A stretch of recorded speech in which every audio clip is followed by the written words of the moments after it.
चिंतन के कारण सुखानुभूति होती है, ना कि उस विषय में सुख है। जैसे एक कुत्ता सूखी हड्डी लेकर एकांत में भागता है कि मेरे सुख को कोई छीन न ले, और जब चबाता है तो उसी की गलफरों से रक्त स्राव होकर हड्डी में दिखाई देता है। उसको लगता है इसमें रस है, इसमें पावर है, कुछ नहीं। ऐसे ही अज्ञानी पुरुष के द्वारा समस्त भोगों के भोगने का जो चिंतन है, वही चिंतन उसे सुखानुभूति कराता है, न कि भोगों में। नहीं तो भगवान की आज्ञा मानो, अनन्यस चिंतयन्तो माम, केवल भगवत चिंतन हो, फिर हमको परिणाम बताओ कौन सा भोग तुम्हें सुख प्रदान करता है। घृणा हो जाएगी। ये भगवत प्राप्त महात्मा कह रहे हैं, इनके वचनों को मानना चाहिए, अनुभव में नहीं उतरना चाहिए। ऐसा दलदल है भोगों का कि आज तक कोई अनुभव करके नहीं निकला है। जब निकला है तो रो के असंतुष्ट होकर के ही छोड़ा है। कभी कोई ऐसे भोग नहीं छोड़ पाया कि बहुत भोगा, हमें तृप्ति हो गई, अब मैं जा रहा हूं भगवान की शरण में। ऐसा कभी नहीं हुआ, एक भी नहीं हुआ। चाहे जितना बड़ा सम्राट हो, चाहे जितना भोग बाहुल्यता हो, रोया, पश्चाताप किया और असंतुष्ट होकर, अतृप्त होकर त्यागा। वही बात आज है आपके हृदय में कि आप अतृप्त हैं भोगों से, असंतुष्ट हैं, तो अनुभव के लिए मत जाइए।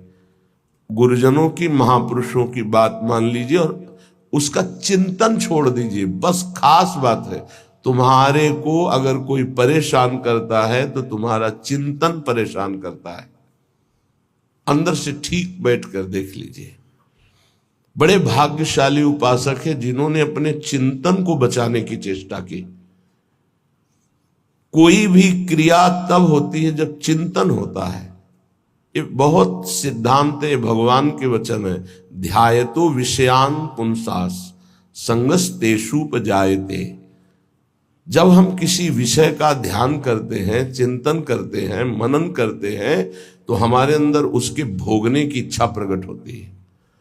चाहे वो कोई खान पान की वस्तु हो, पहनने ओढ़ने की वस्तु, ये सब भोग के अंतर्गत आते हैं। सर्वेंद्रियार्थाः, समस्त इंद्रियों के अर्थ भोग अलग अलग है। श्रवणेन्द्री, घ्राणेन्द्री, नेत्रेन्द्री, त्वगेन्द्री, वाकेन्द्री, हस्तेन्द्री, पादेन्द्री, जनेन्द्री, गुदाएन्द्री, ये सब इंद्रियां हैं। 5 कर्मेंद्रियां हैं और 5 ज्ञानेन्द्रियां हैं। इनका मुखिया मन, ये 11, इनका काम ही है जगत के भोगों में चिंतन लगाना। बहुत सूक्ष्म विषय प्रार्थना है, ये संतों के अनुभूत विषय है। चिंतन किसी विषय का ना हो और फिर कोई भोग भोगो, बिल्कुल 100 में 100% आपको सुख नहीं मिलेगा। और ऐसे महापुरुषों का जो चिंतन भगवान में स्थित है, प्रियालाल में स्थित है, उनके लिए कहा गया वो विषयान ग्रहणंत मुंचंत, वह कोई फर्क नहीं पड़ता। विषय सेवन में, पाप कृत्य में, पुण्य कृत्य में अंतर से देखा जाता है कि उसको बराबर 5 व्यक्ति बराबर वही क्रिया कर रहे हैं, चाहे वो पाप की हो या पुण्य की हो, लेकिन 5 का फल अलग अलग हो सकता है। एक का राग नहीं है, बिल्कुल केवल क्रिया है, बिल्कुल राग नहीं है, बिल्कुल नहीं बंधेगा, उसका हर कर्म अकर्म हो जाएगा। एक है बहुत कम राग है, उसको बहुत कम फंसा उसको होगा। एक है संपूर्ण राग चित्त में है, उसको पूरी आसक्ति उसकी दुर्गति करा देगी। अंतर से तुम कितना चिंतन करके उस भोग को स्वीकार किए हो, बस खास बातें हैं।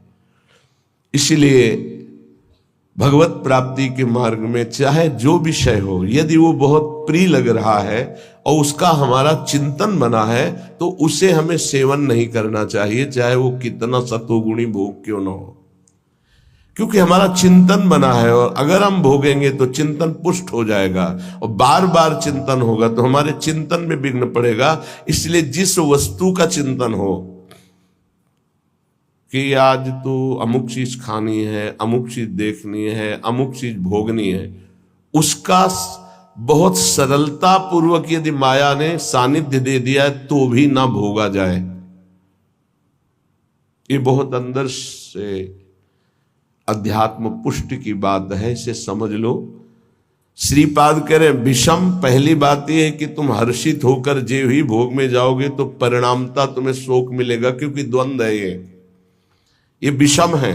हरिवंश महाप्रभु इसी संसार पर विजय प्राप्त करने के लिए प्रेम की बात कही है। अगर इस संसार को जीतना है तो एकमात्र भगवत प्रेम है, दूसरा कुछ नहीं, दूसरी किसी की सामर्थ्य नहीं है। प्रेम में बहुत प्रबल, शुभ अशुभ दुर्ग विध्वंस बल तब जयति जयति जग उच्चरे। सेवक जी महाराज कह रहे जीत विषम संसार कीर्ति जग विस्तर है। जीत विषम संसार कौन? जय जय श्री हरिवंश नाम गुण गाई है, जो नाम जप कर रहे हैं, लीला गायन कर रहे हैं। विषम निरय वदभात सर्वेंद्रियार्था, इंद्रियों के जितने भी भोग हैं ये सब नरक प्रदान करने वाले हैं, इनमें किंचन मात्र सुख नहीं है। श्री कृष्णचंद्र जी ने गीता जी में कहा दुख योनयः, अर्थात केवल ये दुख प्रकट करते हैं। पक्की बात है, सच्ची बात है। अज्ञान के कारण आपको ऐसा लगता है कि इंद्रियों के भोग भोग कर मैं सुखी हो रहा हूं, लेकिन सत्य विषय यह है कि जब उनको भोगो तो अंदर से आता है कि जो मैं चिंतन में सुख प्राप्त कर रहा था वो तो है ही नहीं। बड़े बड़े भोगियों को घृणा होने लगती है, पर वो घृणा दूसरी तरह की होती है, वैराग्य नहीं होता। उस शरीर से नहीं, दूसरे शरीर में, उस शरीर से नहीं, तीसरे शरीर में, ऐसे वो भटकता है। और जो विवेकी होता है वो संपूर्ण भोगों से नरकवत अपना पिंड छुड़ा लेता है। इन भोगों के भोगने में तुम्हारा चिंतन प्रधान है और कुछ नहीं। सर्वेंद्रियार्था, समस्त इंद्रियों के अर्थ, उनके भोगने का चिंतन और भोग क्रिया ये नरक प्रदान करती है। नरक स्पष्ट। सर्वे भोगा भवंति प्रबल गरल, क्योंकि जितने भी भोग हैं ये प्रबल विष है। प्रबल विष, प्रबल विष का मतलब होता है तत्काल असर करने वाला। एक मीठा विष होता है, महीनों में असर करता है, लेकिन भोग तत्काल पागल बना देने वाला है। चिंतन हुआ, सानिध्य भोग का हुआ, पागल बन गया, क्या करना चाहिए क्या नहीं करना चाहिए सब भूल गया। देखो कितना असर चढ़ा उसका, कि उसका चिंतन, उसकी क्रिया सब भागवतिक मिट गई, और उस समय वो कामांध हो गया, उस समय वो वासना में हो गया, सारा चिंतन खत्म, सारी की सारी वृत्ति। ये जहर है। इसे कह रहे सर्वे भोगा भवंति प्रबल गरल। ये प्रबल विष है जो तत्काल चढ़ता है, देखने से चढ़ता है, छूने से चढ़ता है, चिंतन से चढ़ता है, फिर भोगने से क्या होता होगा।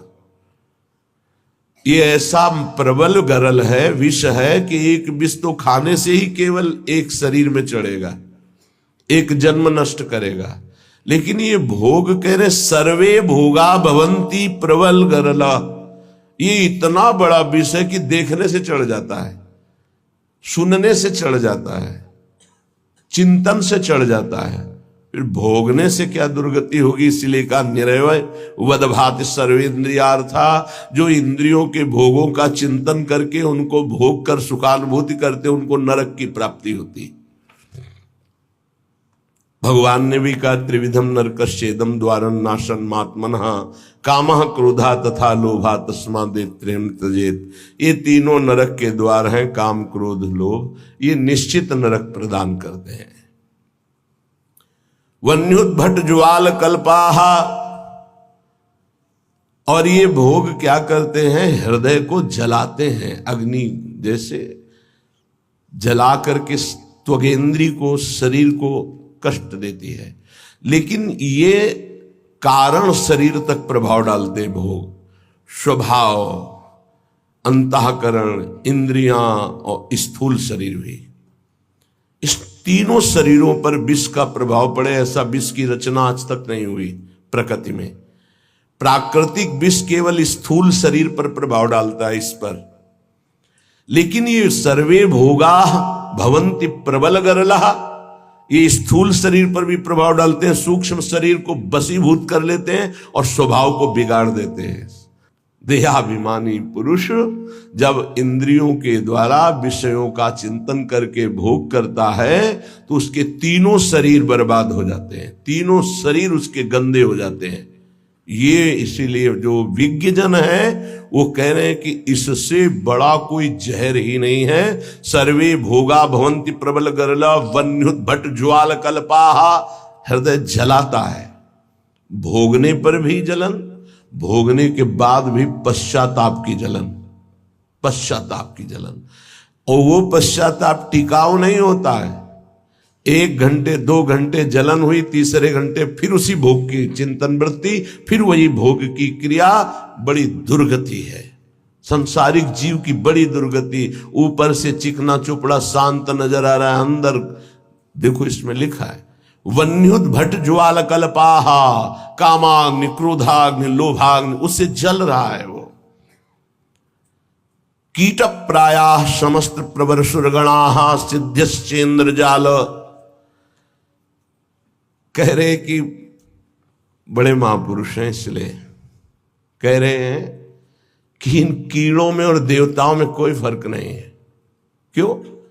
प्रारब्धानुसार कीड़ा भी अपने भोग को भोग रहा है, देवता भी भोग को भोग रहे हैं। देवता कोई नवीन कर्म करके भजन थोड़ी कर रहे हैं, अपने पूर्व पुण्यों को भोग रहे हैं। तो कीट प्रायः समस्त प्रवर सुरगणाः, इस प्रवर माने होता श्रेष्ठ, श्रेष्ठ जो देवता लोग हैं हमारी दृष्टि में कीड़े से ज्यादा नहीं है। क्यों? क्योंकि जैसे कीड़ा अपना प्रारब्ध भोग रहा है, ऐसे देवता अपने प्रारब्ध भोग रहे हैं। शुभ कुछ नहीं है उनके पास, नवीन कर्म नहीं, जितना रुपया जमा उसका भोग कर रहे हैं। जैसे बढ़िया होटल है, हर व्यवस्था है, आपका पेमेंट है तो आप भोगिए, हर भोग, जिस दिन पेमेंट खत्म हो धक्का मार के बाहर कर दिए जाओगे।